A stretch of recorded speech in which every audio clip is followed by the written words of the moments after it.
says Singapore agrees with in principle. Heidi Young, CNA, Phnom Penh. ASEAN and South Korea have come a long way since dialogue relations were established over 30 years ago. At the summit, Prime Minister Lee Hsien Loong suggested 3 areas where ASEAN and South Korea can step up their partnership. This can be achieved through deepening economic cooperation, enhancing connectivity, and working together in emerging areas such as digitalization and smart cities. Ms. Lee also says Singapore condemned North Korea's intercontinental ballistic missile test this March.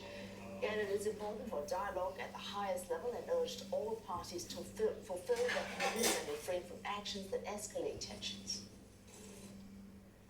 From high-definition televisions to tour packages to exotic destinations, Singaporeans are splashing out on big-ticket items to lock in the best prices before the GST hike kicks in next year. And while this sales frenzy is expected to continue for the rest of the year, one analyst says that consumers will likely tighten their belts once the festive period ends. Michelle Teo with this report.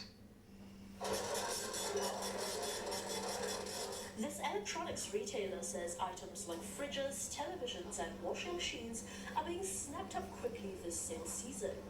Customers are also going for premium products to get the best bang for their buck. And the demand isn't just from new homeowners looking to furnish their residences. We also see the replacement market people buying before their items need to be replaced.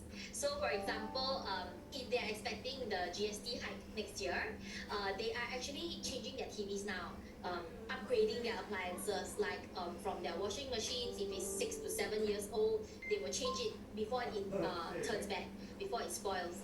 With travel services included in the new GST regime from January, more are also putting down deposits to book their holidays way in advance.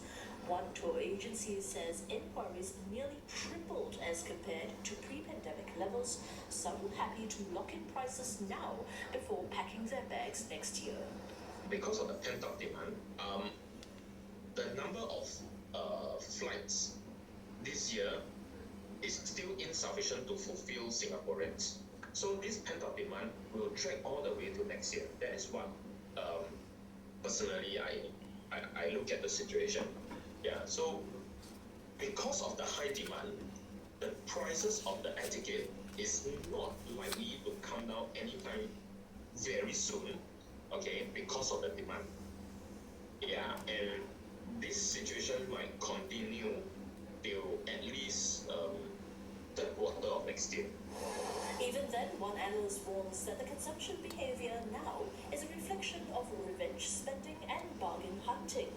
Amid rising inflation and a gloomy economic outlook next year, purchases across the board could slow down after the festive mood fades.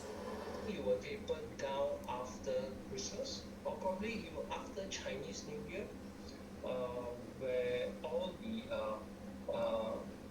war chest, so-called the money chest, has started to dwindle down, and people start to say, okay, it's time for us to relook at our finances and look at where the discretionary spending should be and where it shouldn't be. To cope with the rising cost of living, the government said it will spend 1.4 billion Singapore dollars more to offset additional GST expenses for Singaporean households. This will delay the impact of GST hike for most families for at least 5 years and around 10 years for lower-income households. The tech industry could expect more layoffs for another 3 to 6 months. Although the hiring pace may not return to previous highs anytime soon, experts say a more thoughtful approach to hiring could ensure a more stable market. Employees of this tech giant thought it was just another day at work, but they soon received an email leaving them jobless. Some described the situation as a bloodbath, while others said it was their biggest fear come true.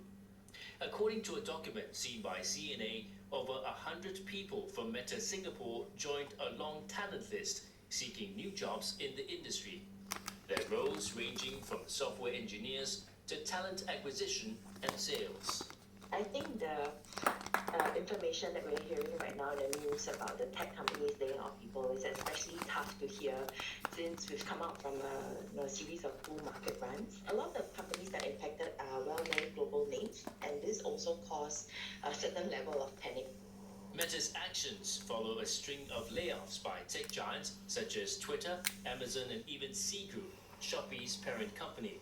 Tech companies, after the COVID, they found themselves to be, in a hyper growth mode and a hyper growth phase. It boosted salaries and all, but now when we look at from a long-term perspective, the growth, the way they project it, is not able to meet the financial needs. So I would say this is more of a market correction as well within the industry for the moment. While experts say this correction could go on for months, it could ultimately improve the hiring process in the industry. A more thoughtful approach to how they build teams and businesses rather than knee-jerk reactions to what the pandemic had caused or how the economy is going. Right? So this has actually been